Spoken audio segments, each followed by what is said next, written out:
अब जब गलाब के खिलाफ बोला तो मैंने कहा ये बता कि हम गलाब चढ़ाते हैं, तुझको प्रॉब्लम क्या है? तो जाहिलाना तौर पर बोला, बहुत तकलीफ वाली बात बोल दिया, क्या तुम्हारे बुजुर्गों को ठंडक लगती है जो ऊपर गलाब चढ़ाते हो? सर्दी आती है? इसका मेरे पास दो जवाब है। एक आलिमाना जवाब है, एकेडमिक आंसर, दूसरा जाहिलाना जवाब मेरे पास है। तो आलिमाना जवाब दूं या जाहिलाना जवाब? दोनों, पब्लिक में दोनों है। चलो जाहिलाना जवाब पहले सुन लो, टिट फॉर टैट, जैसे को तैसा। जाहिलाना उसने टाउंटिंग किया तो जाहिलाना जवाब ले ले, और फिर अगर हमको चुनौती देंगे, अरब का गुंडा, सऊदी अरब का बंदा, लेके वहाबियत का आतंकवाद का फंदा। अबे तो हम इंडिया में पैदा हुए हैं, हम अरब के गरीब नहीं, भारत के गरीब हैं। तेरे को बचाने के लिए तेरे मुल्क में गरीब नवाज नहीं, हमारे मुल्क में गरीब नवाज है। देख हम गलाब काहे को चढ़ाते हैं? जाहिल आदमी जवाब दे रहा है, मैं नहीं दे रहा हूं, जाहिल जवाब दे रहा। देख मेरे बाबा 80 साल की उम्र में उनका इंतकाल हुआ, 80 साल गुजरात में रहे, 80 गुजरात की 80 गर्मी, 80 सर्दी, 80 बरसात, उसकी आदत थी उनको, यूज्ड टू। लेकिन कब्र में गए पहली बार, जन्नत की खिड़की खुलेगी, ठंडी ठंडी हवा आएगी, पहला एक्सपीरियंस है, हमने गलाब चढ़ा दिया।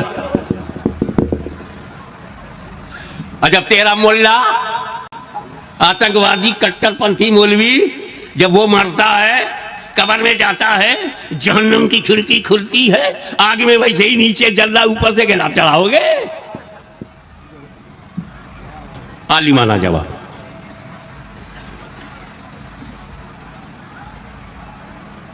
मैंने ऐसे आदमी से पूछा, बता कुरान पर गलाब क्यों चढ़ाया? क्या कुरान के टाइटल पेज को ठंडक लगती है? क्या कुरान के वरक को सर्दी लगती है?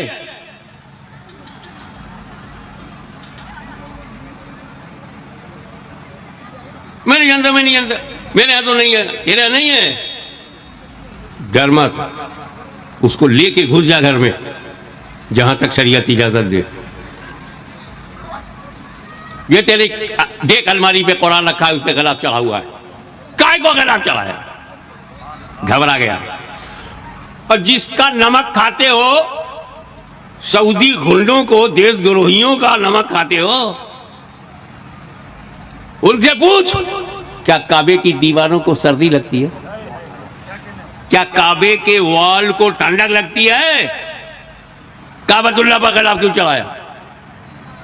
अब फंसा, हल्का सा हंसा और भागा। वो क्या बताएगा? मैं बताता। हम चादर चढ़ाते हैं, हम मदारों पर गलाब चढ़ाते हैं, हम सुन्नी चढ़ाते हैं, और ये जितने आतंकवादी कट्टरपंथी हैं चिढ़ाते हैं। हम चढ़ाते हैं, ये चिढ़ाते हैं। मात्रा पे गौर कर, हम चढ़ाते हैं, जबर हैं, ये चिढ़ाते हैं, जेर हैं, हम जबर हैं, ये जेर हैं। बात सर्दी की नहीं है,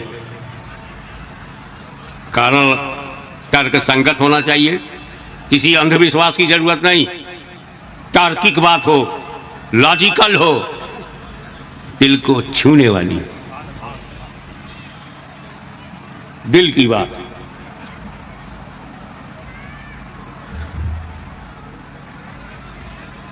गलाब क्यों चढ़ाते?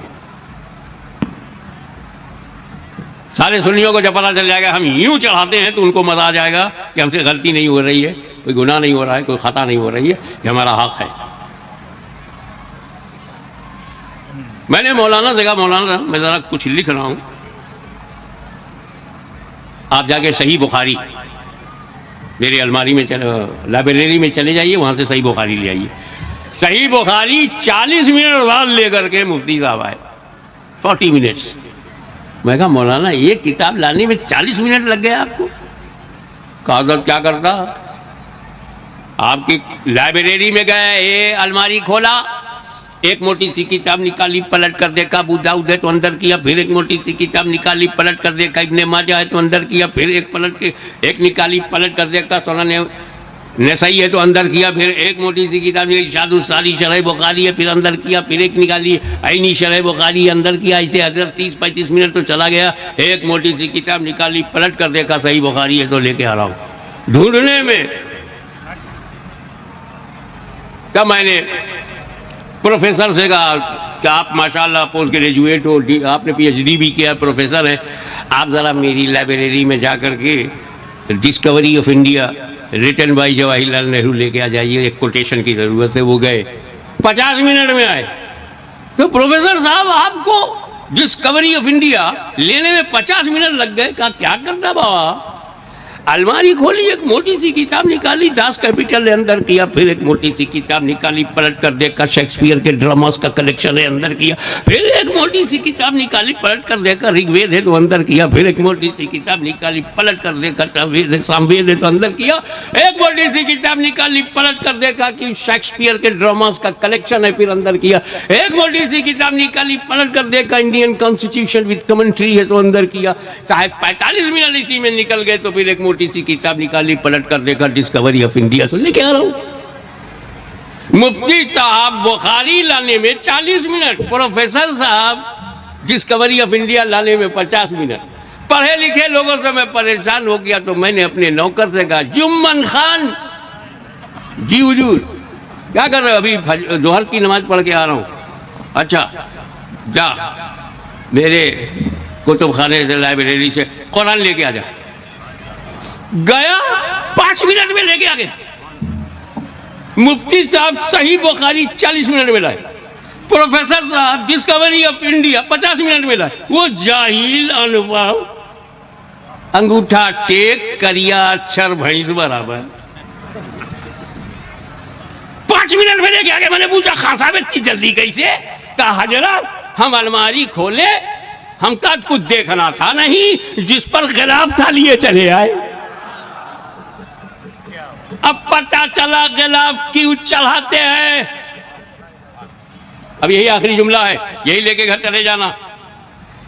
क्यों चढ़ाते हैं? एक काबतुल्लाह तू मस्जिद हराम है, सुबहानल्लज़ी असरा बिअब्दिही लैलन मिनल मस्जिदिल हराम इलल मस्जिदिल अक़सा। एक काबा तो मस्जिद है, मस्जिद हराम कहीं दूसरी मस्जिदों के बराबर ना समझा जाए। एक काबा तो मस्जिद हराम है और धरती पर करोड़ों मस्जिदों में कहीं दूसरी मस्जिदों के बराबर ना समझा जाए। काबतुल्लाह पर गिलाफ चढ़ाओ। एक कुरान तुझे मखलूक की दूसरी किताबों के साथ घरों में रहना है, कहीं दूसरी किताबों के बराबर ना समझा जाए। किताबुल्लाह पे गिलाफ चढ़ाओ। ए अल्लाह के वली, तुझे दूसरे मुर्दों के साथ कब्रिस्तान में रहना है, कहीं दूसरे मुर्दों के बराबर ना समझा जाए। वलीउल्लाह पे गिलाफ चढ़ाओ। नाराए तकबीर, नाराए रिसालत, हुजूर गाजी के मिल्लत। ये मज़ारात पे आप जाकर देखें, कोई माथे टेक रहा है, चादरें चढ़ाते हैं आप मज़ारात पर। आप क्यों नहीं पूछते कि चादर क्यों चढ़ाते हैं? क्या बेसिक कॉन्सेप्ट है इसके पीछे? इसमें बुजुर्ग का क्या फायदा है, आपका क्या फायदा है? कहां कुरान और हदीस में लिखा है कि मज़ार के ऊपर चादर चढ़ाओ? हमने इसको एक ऐसी रस्म बना लिया है कि उर्स चादर चढ़ाने के बगैर पूरा ही नहीं होगा। हर शख्स चादरों की मन्नत मान रहा है कि जी मेरा काम हो गया तो मैं फुला मज़ार पे चादर चढ़ाऊंगा। भाई क्यों मान रहे हो मन्नत? जरा बताओ तो सही ना। अपने आप से क्वेश्चन करो, क्यों चढ़ा रहे हो आप चादरें मन्नत की? इसमें कौन, किसने मन्नत मानी थी? नबी ने मानी थी, सहाबा ने तसव्वुर दिया मज़ार पे चादर चढ़ाने का? कहां से आया ये? कुछ नहीं पता। बस लोग कर रहे हैं तो हम भी कर रहे हैं। इससे हमारी नौजवान नस्लों को, इन बच्चों को कुछ पता नहीं है। चादर चढ़ाने में कोई इबादत होगी? कोई इबादत नहीं है, मुस्तहब तक नहीं है। किसी मजार पर अल्लाह वाले की तुरबत पर इमाम अहले सुन्नत फरमाते हैं एक चादर चढ़ा दो, जब तक वो फट न जाए दूसरी चादर मत डालना। मजार की चौखट पर सैकड़ों भिखारी सर्दियों के तड़पती हुई खतरनाक रातों में ठिठुरते हुए मर जाते हैं चौखट पर मजार के। जिसको मजार पर चादर चढ़ाने के लिए देखिए ना 500 की चादर, 2000 के, अरे ओ कमीनो जलीलो, जिस पैसे की चादर खरीद के तुम मजार पे डालते हो ना, उसके नाम की चादर और ड्रेस खरीद करके उस फकीर को पहना दो, गरीब को जो गर्मी से तड़प रहा होता है और सर्दी से ठिठुर के मर जाता है, उसको पहना दो तो सवाब मिलेगा उसे। वैसे प्रैक्टिकली इन्होंने हर चीजें वो उधर से डिडक्ट की हुई हैं। गिलाफ काबा खाना काबा पे चढ़ाया जाता था। सही बुखारी में है कि नबी इस्लाम की बेसत से पहले भी गिलाफ काबा लोग चढ़ाते थे। आपने भी गिलाफ काबा को कंटिन्यू किया। आजकल जो गिलाफ काबा चढ़ रहा है ना, जिस पे जनाब करोड़ों रुपए का सोना लग रहा है, ये तो दुरुस्त नहीं है। सिर्फ गिलाफ काबा सिंपल होना चाहिए। इसी की उन्होंने नकल उतारी, कब्रों के ऊपर गिलाफ चढ़ाने शुरू कर दिए, चादरों की शक्ल में, मज़ारात और ये इस तरह के सारे, यानी उस चीज का डिटेक्ट किया। अच्छा, खाना काबा शरीफ का गुस्ल शुरू हुआ जमजम के साथ या इतर के साथ। हालांकि कोई जरूरत नहीं इतने बड़े लेवल का इतर लगाने की, सिंपल भी धो लिया जाए तो काफी है। चले वो खुशबू के लिए लगा लेते हैं, चले किसी हद तक उसका जवाब निकलेगा। यहां पे आपको पता है मज़ारात को गुस्ल दिए जाते हैं। ये सारी एनालॉजी वहां से ले रहे होते हैं। इसका मतलब है कि यानी जो चीजें अल्लाह ने शारुल्लाह डिक्लेयर की हैं, उनके मुकाबले पे आप अपनी मर्जी से शारुल्लाह डिक्लेयर कर रहे हैं। बुखारी और मुस्लिम की मुत्तफक़ुन अलैह हदीस है कि मेरे घर से लेकर मेरे मिंबर तक जन्नत के टुकड़ों में से एक टुकड़ा है। और इस पे इमाम बुखारी ने बाब बांधा है कब्र रसूल से, मिंबर रसूल जन्नत का टुकड़ा है, क्योंकि अब प्रैक्टिकली अब आप सल्लल्लाहु अलैहि वसल्लम की मुबारक कब्र है उस हुजरा आयशा में। इसके अलावा तो किसी जगह कुरान और हदीस में नहीं आया कि कोई जगह जन्नती दरवाजा है या बहिश्ती दरवाजा है या बहिश्ती टुकड़ा है। लोगों ने खुद से डिक्लेयर कर दिया। और उस रियाजुल जन्नह के बारे में कहीं ये नहीं आया कि जो यहां पे दाखिल हो जाए तो वो जन्नती होगा। वरना आपकी वो सारे हुक्मरान जिनको आप गालियां निकालते हैं और आपको ये शरह सदर है कि ये दोस्त की हैं, वो तो बैठे ही रियाजुल जन्नह में होते हैं जाके, तो जन्नती उनको हो जाना चाहिए। हाँ, वो आला हजरत ने एक शेर लिखा है कि जन्नत में आके नार में जाता नहीं कोई। वो कहते हैं जन्नत में आने के बाद जो एक दफा जन्नत में दाखिल हो जाएगा फिर दोजख में नहीं जाएगा। तो कहते हैं कि या अल्लाह मैं भी रियाजुल जन्नह में आ गया हूं तो मैं अल्लाह से उम्मीद करता हूं कि मैं दोजख में नहीं जाऊंगा। इस तरह उम्मीदें करने से तो कोई नहीं होगा। वरना तो लोग टिकट कटा के आराम के पैसों पे भी हर साल माशाल्लाह वहां तक भी बैठे हुए होते हैं जाके, और रियाजुल जन्नह से हिटते हैं और फिर बड़े फखरिया बता रहे होते हैं मैं अन्य नफल पढ़े, रोजा शरीफ के सामने भी यानी बाकियों का हक भी मारने के लिए घंटों खड़े रहते हैं। ऐसा नहीं होना चाहिए, सबको मौका देना चाहिए। और इस्लाम में कब्रों की ये वाली रिस्पेक्ट नहीं है कि लोग जो है वो उसकी इस किस्म की रिस्पेक्ट करें। वैसे तो हर मुसलमान की कब्र की रिस्पेक्ट है। सही मुस्लिम में हदीस है कि कोई किसी मुसलमान की कब्र पे बैठे इससे बेहतर है कि अंगारों पे बैठ जाए। यानी कब्र की आप तौहीन नहीं कर सकते, वो अपनी जगह, लेकिन इस तरह की रिस्पेक्ट भी नहीं कर सकते कि मामलात इतने आगे चले जाएं। और उमूमन जो कब्रों के ऊपर चादरें चढ़ाई जाती हैं या ये फूल डाले जाते हैं, वो इस किस्म की रिस्पेक्ट है। और इस तरह की रिस्पेक्ट तो नबी इस्लाम ने अपनी कब्र के बारे में फरमाया। मुस्नद अहमद में हदीस है, अल्लाहुम्मा ला तजअल क़ब्री वसन युअबदु, अल्लाह मेरी कब्र को ऐसा बुत ना बनने देना कि लोग इसकी परस्तिश शुरू कर दें। बुखारी मुस्लिम दोनों में हदीस है।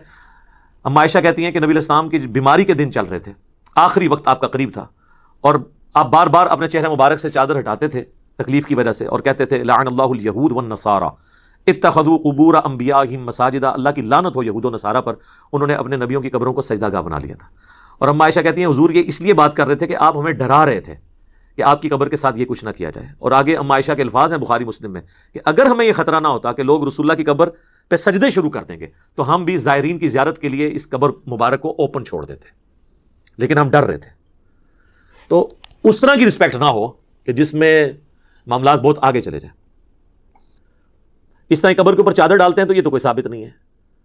सही मुस्लिम में हदीस है कि नबी इस्लाम की कब्र में सुर्ख रंग की चादर बिछाई गई थी आपके जिस्म मुबारक और मट्टी के दरमियान, ताकि यानी वो मट्टी ना लगे जिस्म मुबारक और कफन को।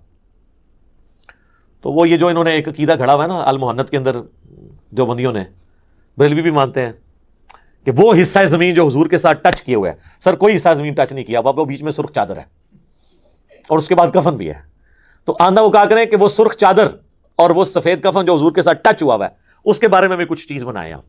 तो इसका एंड रिजल्ट कंक्लूजन ये है कि फूल डालना साबित नहीं है, टहनी लगाना साबित है, पानी का छिड़काव करना साबित है कब्र के ऊपर, और कब्र पे खड़े होकर दुआ करना साबित है, कब्रिस्तान जाते हुए दुआ करना साबित है। तो ये वो सारी चीज़ें हैं जो मैयत को नफ़ा पहुंचाने के लिए, क्योंकि एंड रिजल्ट लोग ये समझते हैं कि हमने इस फूल के जरिए उसको नफ़ा पहुंचाना है, तो वो फिर जिस तरीके से नफ़ा बताया गया उसी तरीके से आपने पहुंचाना होगा।